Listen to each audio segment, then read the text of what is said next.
In today's video, I'm going to teach you how to edit any WordPress plugin step by step. Whether you're looking to customize functionality or make small tweaks to enhance your site, editing a WordPress plugin can open up a world of possibilities. So let's dive right into it. First, we need to head over to wordpress.com. This is your central hub for all WordPress-related activities, so be sure you're logged into your account to access your site's dashboard. If you're not logged in yet, don't worry. Just click on the Login button. It's easy to spot and located at the top right corner of the page. Once you're logged in, you'll be taken directly to the WordPress dashboard. When you arrive at your dashboard, you'll see various options in the left-hand sidebar. This is a powerful area as it gives you access to all the tools and settings you need to manage your site. Here, we'll be focusing on the Plugins section. Go ahead and click on Plugins, and it will take you to a list of all the plugins that are currently installed on your WordPress site.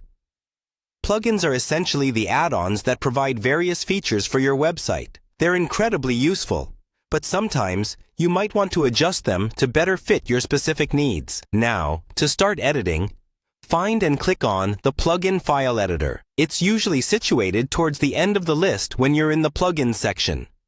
You'll now be in the Plugin Editor view, which shows you the code of your plugins. It might look a bit complex if you're not used to code, but don't worry, you don't need to be an expert to make some adjustments here. You can browse through the list of files on the right-hand side. Be sure to select the correct plugin you wish to edit. This step is crucial, because making changes in the wrong file can result in unintended consequences for your site. Once you've selected the file you want to edit, you can scroll through the code until you reach the part you wish to modify. As you make changes, be cautious to ensure you're only adjusting what's necessary. It's always a good idea to back up your code before making extensive changes.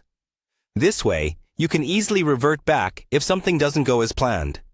Finally, once you're happy with the changes, be sure to save them. WordPress will usually ask for confirmation before saving any edits, so take your time to review your modifications one last time. And there you go. You have now successfully edited a WordPress plugin. Remember, modifying plugins gives you great freedom indeed, but always stay mindful of the impact changes can have on the overall performance and security of your site. If you have further questions or run into challenges, don't hesitate to seek help from the WordPress community online.